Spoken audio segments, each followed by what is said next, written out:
émission, histoire des démissions de ministres. Malheureusement, c'est le dernier épisode. Mais c'est pas le moindre, vous allez voir. Il ne faut plus obéir, ni réussir, ni même ne pas être pris par la justice. Il faut juste bien se tenir. Donc, dernière équation de notre série. Aujourd'hui, choquant égale lynché. Une vie d'engagement ne se résume pas à quelques images. La responsabilité Je suis choquée du mauvais traitement qui est réservé aux femmes ministres. de ce genre de décision Je vais lui envoyer une bonne bouteille de la cuvée du redressement au président. incombe à l'autorité politique, c'est-à-dire au ministre.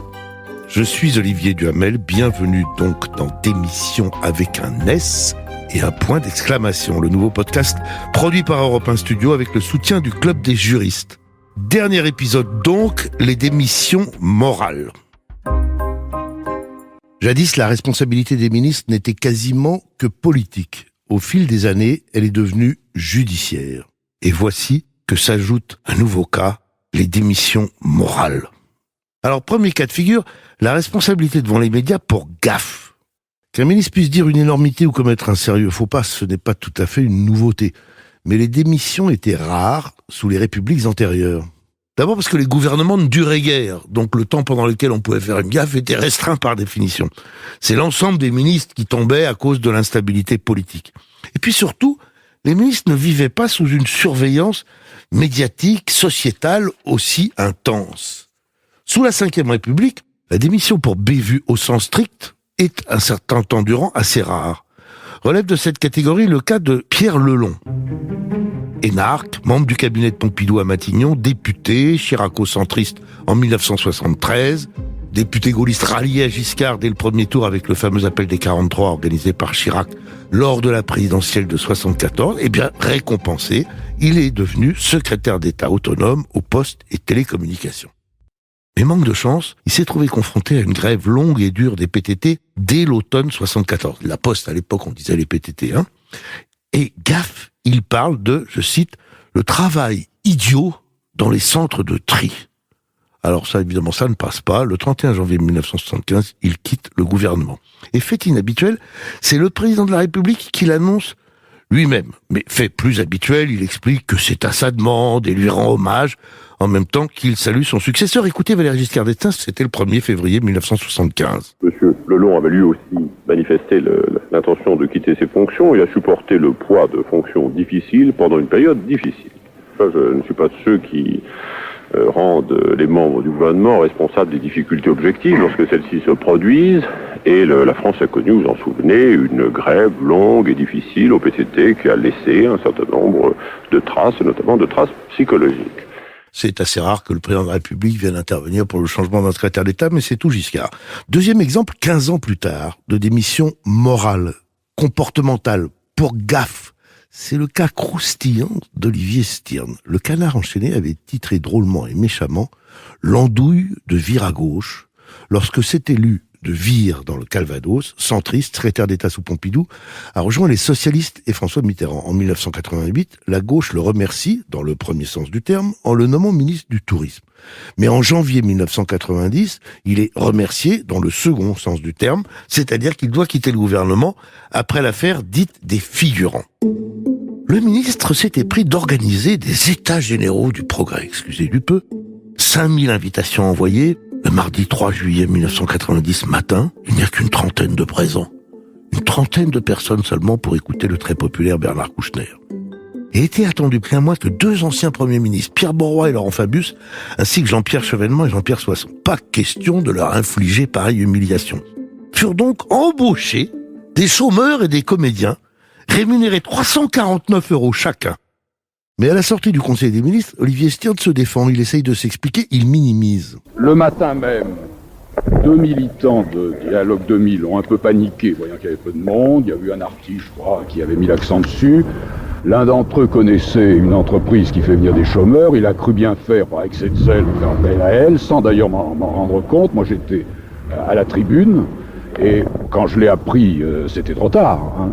Je crois que c'est un peu regrettable, mais je crois qu'il faut quand même pas dramatiser. Je suis désolé qu'aujourd'hui... Qui a payé, monsieur le ministre? Ah ben c'est l'association, en fait une 50aine de personnes. Bon, c'est vrai que dans les frais d'un colloque, ce n'était pas considérable. Dire que vous n'avez pas de responsabilité du tout dans ce... J'en ai forcément et je les ai assumés. Alors il se rend pas du tout compte de ce qui se passe, c'est ça qui est étonnant. Il se rend pas compte d'une chose assez simple, c'est que en politique, comme souvent ailleurs, le ridicule tue. Le 17 juillet, Olivier Stirn est mort, enfin politiquement mort, il quitte le gouvernement. Second type de démission, ce n'est pas vraiment des choses ridicules, des gaffes, c'est plutôt une responsabilité pour faute morale. Il faut bien comprendre que jadis nos gouvernants obtenaient de bons résultats.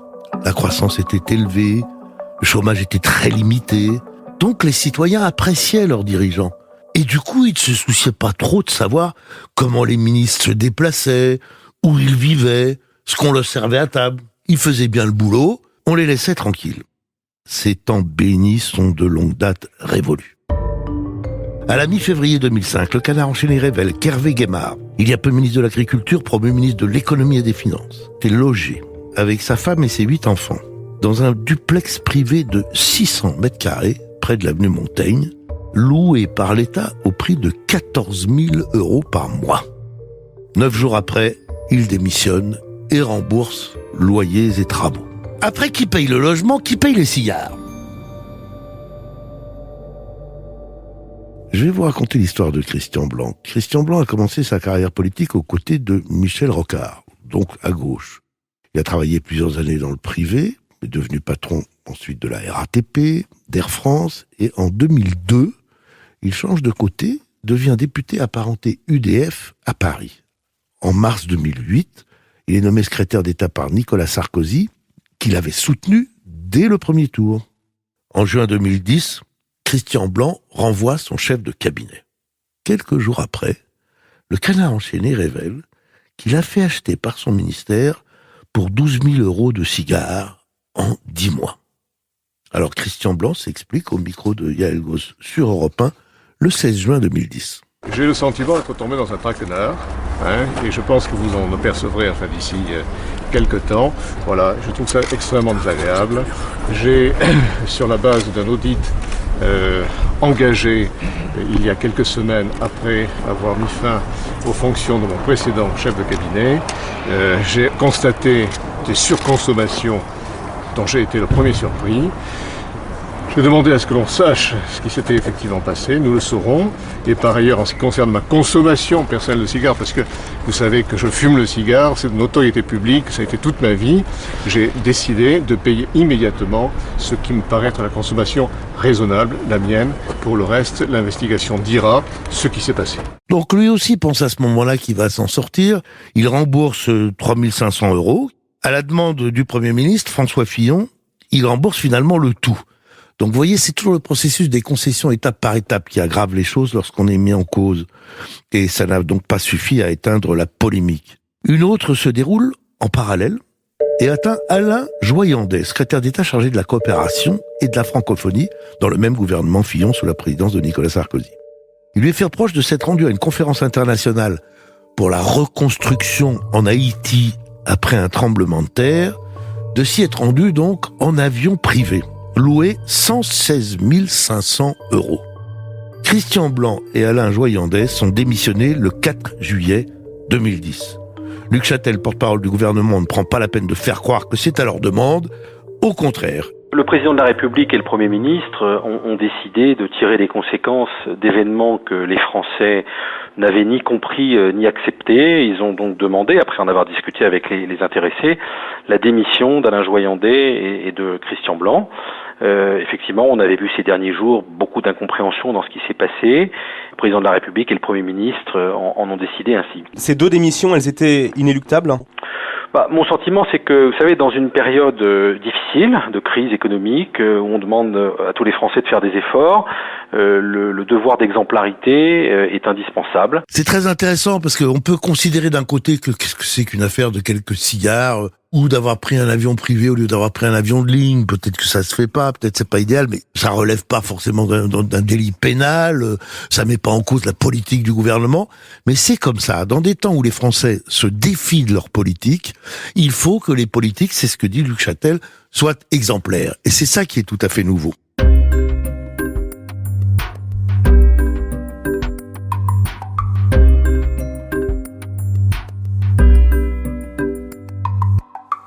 La démission la plus grave, la plus spectaculaire, la plus inscrite dans la mémoire collective est celle d'un ministre du budget pour fraude fiscale. Nul n'ignore l'affaire Cahuzac. Il faut dire qu'un ministre du budget chargé de la lutte contre la fraude fiscale et ayant un compte illégal en Suisse, ça n'est quand même pas banal. Encore moins lorsque l'intéressé nie tout devant les députés le 5 décembre 2012. Je dément catégoriquement les allégations contenues sur le site Mediapart. Je n'ai pas, monsieur le député, je n'ai jamais eu de compte à l'étranger, ni maintenant, ni avant. Je dément donc ces accusations et j'ai saisi la justice d'une plainte en diffamation car ça n'est que devant la justice, hélas, que les accusateurs doivent prouver la réalité des allégations qu'ils avancent. Et c'est donc devant la justice que je m'expliquerai devant ces contradicteurs en attendant d'eux des éléments probants qui, à ce jour, font manifestement défaut. Merci, monsieur le député, de m'avoir permis de le dire devant la représentation nationale. Mais justement, non, ça n'est pas que devant la justice. Ici, la mise en œuvre de la responsabilité n'a pas été le fait d'un juge, mais d'un média numérique, Mediapart, qui acquit grâce à cela sa fortune dans le double sens du mot. Ce qui reste étonnant dans cette affaire, comme dans d'autres, c'est l'absence de jugement, pour ne pas dire d'élémentaire jugeote, des intéressés. Comment accepter un ministère chargé de la lutte contre la fraude fiscale, en plus, lorsqu'on a un compte bancaire en Suisse, Cahuzac a payé? Comment accepter de rentrer au gouvernement lorsqu'on a employé ses filles en tant qu'assistante parlementaire et que plusieurs scandales ont déjà éclaté sur le même genre de motifs? Bruno Le Roux en fera les frais, alors qu'il occupait tranquillement les fonctions de président du groupe socialiste à l'Assemblée nationale. Il n'aura été ministre de l'Intérieur de François Hollande que 3 mois et 15 jours à la fin 2016 et au début 2017.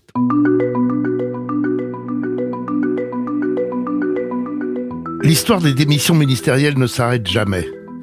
Dernière en date, celle du membre du gouvernement chargé des retraites. Comme tout ministre, il devait, lors de son entrée en fonction, déclarer à la haute autorité compétente ses activités, son patrimoine, ses possibles conflits d'intérêts. Jean-Paul Delevoye dut s'y reprendre à 2 fois. 13 déclarations oubliées, dont 2 rémunérées. Et une rémunération conservée alors qu'il était ministre, en violation flagrante de rien moins que la Constitution en son article 23. Il argua de sa bonne foi, le président de la République et son Premier ministre l'ont soutenu, la pression médiatique s'est poursuivie, ils n'ont pas tenu. Le plus étonnant dans cette histoire, comme dans d'autres, mais plus que dans d'autres, est que des hommes politiques de qualité n'aient toujours pas compris qu'ils devaient respecter la loi, qu'ils ne pouvaient appeler à l'exemplarité sans se l'appliquer. Tant que cela durera, toutes les investigations, même les plus partiales, les plus inquisitoires, trouveront justification. Alors revenons sur une autre affaire incroyable, parce qu'elle nous permet de conclure notre série. François Goulet de Rugy, puisque tel est son nom complet, a pratiqué très activement ce qu'on pourrait appeler la mobilité politique.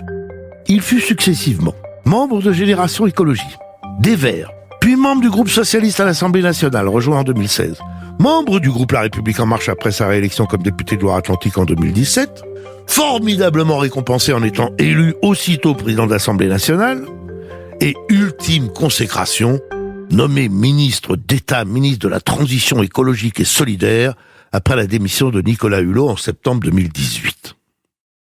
Pour la première fois dans l'histoire de la Ve République, un ministre va tomber à cause d'une photo. Et quelle photo? Pas la photo du dit ministre en train de braquer une banque, ou recevoir de l'argent liquide d'un corrupteur, ou conduire en état d'ivresse manifeste, bref, de commettre un délit pénal. Non, la photo d'un homard. Enfin, très exactement, de 5 homards, cuits, et prêts à être servis sur une table de la salle à manger de l'hôtel de la Serre, résidence du président de l'Assemblée nationale. Le 10 juillet 2019, le média numérique Mediapart, celui-là même qui avait dénoncé Cahuzac, publie donc cette photo et commente qu'entre octobre 2017 et juin 2018, François de Rugy avait organisé des dîners privés, payés par le budget de l'Assemblée nationale qu'il présidait, servis par le personnel en l'hôtel de Lassay et agrémentés de grands crus pris dans la cave de l'Assemblée. L'accusé se défend, conteste le caractère privé des 10 dîners, ce qu'une enquête confirmera d'ailleurs pour part, mais Mediapart ne lâche pas prise et l'accuse le lendemain d'avoir fait dépenser abusivement 63 000 € pour la rénovation de son appartement de ministre. Le Parisien évoque alors un sèche-cheveux doré à la feuille d'or, acheté 499 €. En vérité, point d'or, et le sèche-cheveux était resté à l'hôtel de Lassay. Mais voyez, ça s'accumule. Il est l'objet, ce qu'on pourrait dire, d'une sorte de chasse à courre médiatique. Le ministre tient bon dans un premier temps. Il affirme au JDD du 14 juillet « Les Français ont une attente légitime d'explication parce qu'avec ces photos, les apparences sont contre moi. Je ne suis pas dans la théorie du complot, mais je ne suis pas naïf. Je n'ai rien fait qui soit en dehors des clous. » Mais Rugy apprend le lendemain que Mediapart va le mettre en cause pour paiement de ses cotisations à son parti de l'époque, Europe Écologie Les Verts, avec son indemnité parlementaire de frais de mandat. Pas le temps pour lui de réunir les pièces pour contre-attaquer. De guerre lasse, il démissionne le 16 juillet 2019. Et il ne cache pas son amertume lors de la passation de pouvoir le 17 juillet 2019. Jean-Rémy Baudot y était pour Europe 1. Je crois qu'aucune maladresse commise, aucune erreur regrettée et payée au prix le plus élevé et le plus cruel ne peut venir effacer les actes posés, les avancées réalisées, les moyens dégagés pour mener concrètement une politique de progrès écologique. Une vie d'engagement ne se résume pas à quelques images. Elle se juge aux actions et aux réalisations. Cette dernière phrase de François de Rugy, au moment où il quitte le gouvernement, elle est très très intéressante, parce que la vérité est exactement à l'opposé de ce qu'il dit. Une vie d'engagement ne se résume pas à quelques images, elle se juge aux actions et aux réalisations. Et bien justement, elle ne se juge plus aux actions et aux réalisations, ben justement, elle se résume à quelques images. L'incroyable affaire Rugy nous permet de conclure notre série sur les démissions. Cette affaire, chacun l'appréciera comme il l'entend, évidemment. Les uns aimeront l'investigation sans relâche à l'encontre d'un responsable public qui se doit d'être exemplaire dans tous les actes de sa vie.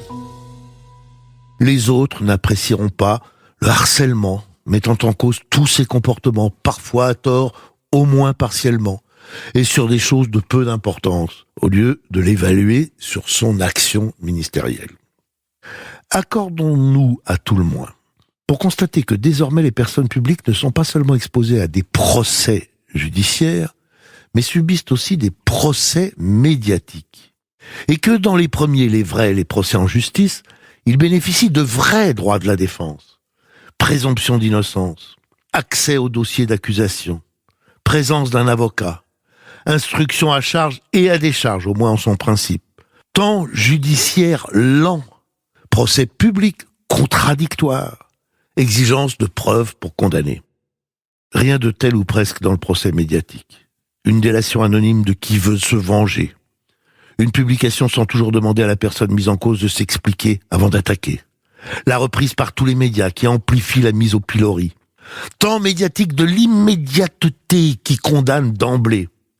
Et même si tout se terminait par un non-lieu ou une relaxe judiciaire, la sanction médiatique a déjà été prononcée, le mal irrémédiablement fait.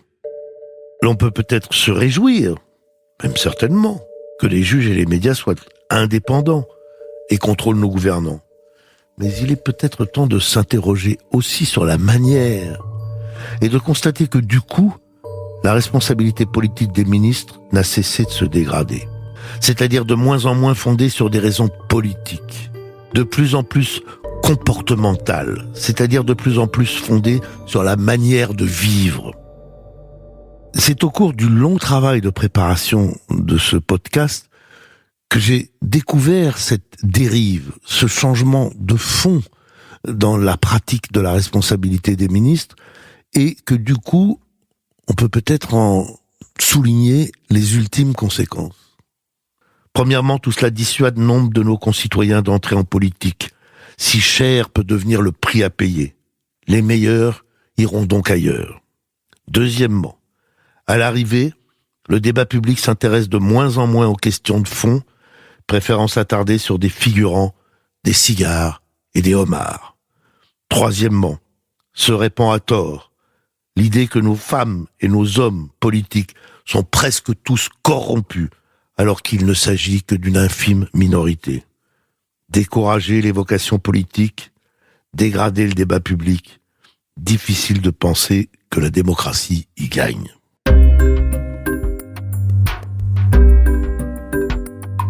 Démission, Histoire de ministre, c'est terminé. Démission est un podcast produit par Europe 1 Studio avec l'aimable soutien du Club des juristes que je remercie.